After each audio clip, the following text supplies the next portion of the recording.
I'm Holland Kaye. I'm the Chief Executive of Heathrow Airport. I'm also a board member of ACI Europe, which represents over 500 airports in 45 European countries. And my views here represent a common position agreed by ACI Europe. To start with, I believe that the approach to Brexit has to be seen through the eyes of passengers, normal, hard-working citizens of the EU27 and the UK.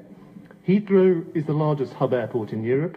We are an important base for UK carriers such as BA and Virgin, as well as EU airlines such as LOT, TAP, Tarom and Aegean, and global airlines such as China Southern and Garuda Indonesia.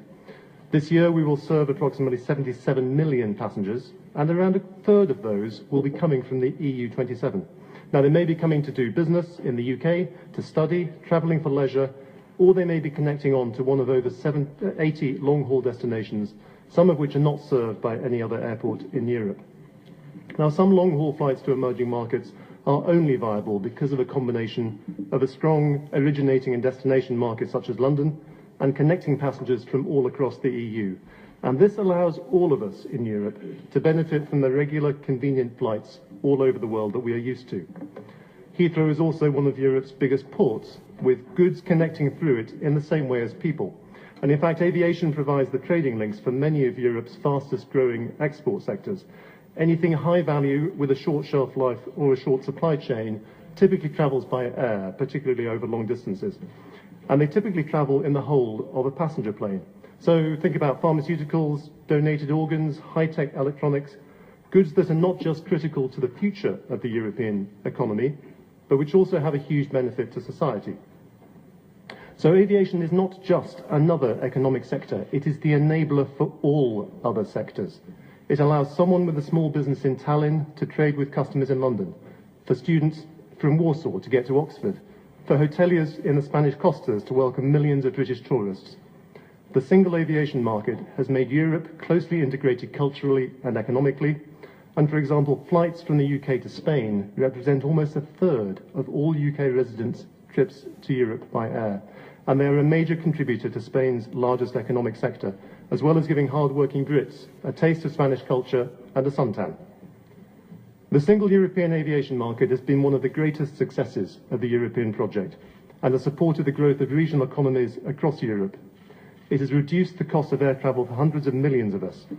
It's the reason a small businesswoman can now fly from Gdansk to Newcastle or Girona to Glasgow, routes that would not have been possible and at prices that would not have been dreamed of before the single aviation market.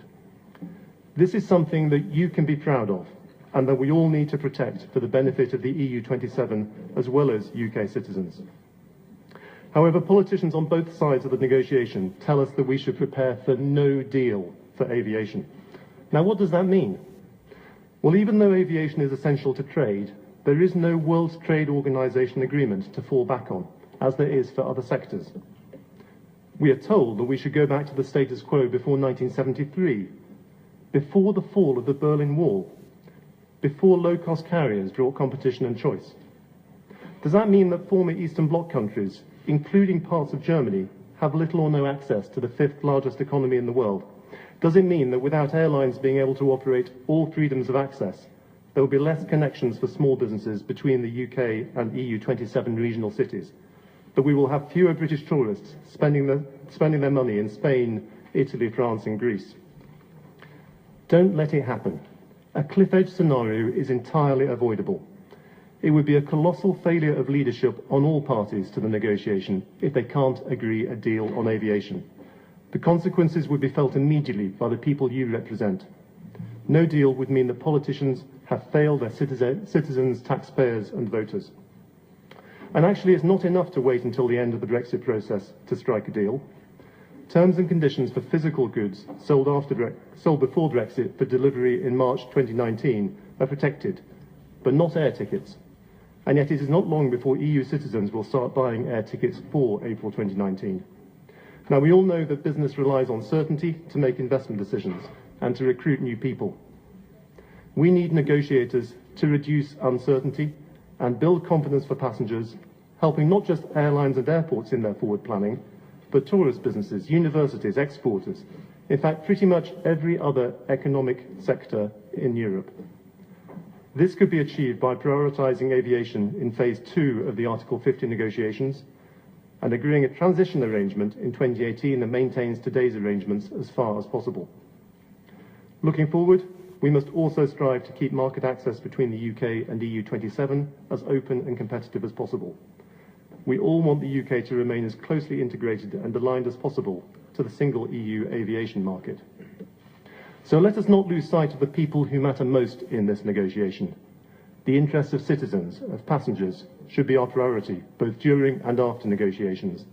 They should be able to plan, travel, and do business seamlessly and without disruption or increased costs. This committee can use its influence to make sure that this happens. I look forward to taking your questions and working with you and my industry colleagues to help to deliver this.